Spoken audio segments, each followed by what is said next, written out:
अस्सलामुअलैकुम। उम्मीद करता हूँ अल्लाह ताला के फजल करम से ठीक होंगे। तो आज का व्लॉग स्टार्ट करते हैं। आज का व्लॉग में बहुत कुछ होने वाला है।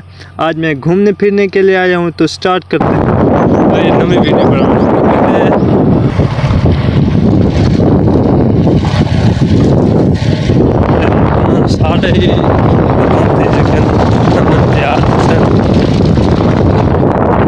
अच्छा तुम देखे हुए पीछे मकान गिर गए हैं, तो सामने देखो कच्चे मकान हैं। कोई अपने मकान दे मतलब जेरे बारिशें हैं ना, ई मरतबा बारिशें बहुत ज़्यादा ही थन।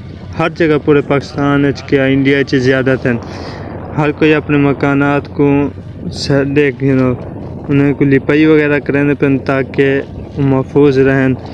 सामने जो मोटरसाइकिल वाला वेंदा पे मेरे को खौफ सदा थी गया। मैं थोड़ा ये को डराया, मुझे वो समझ लगे कि डाक कोई पता नहीं क्या है।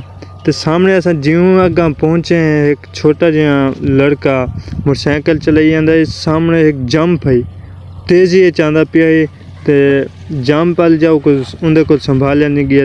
मोटरसाइकिल ढह गए, जानी नुकसान नहीं थे, बचाव थे गया। अल्लाह ताला ने लंबी ज़िंदगी रखी है।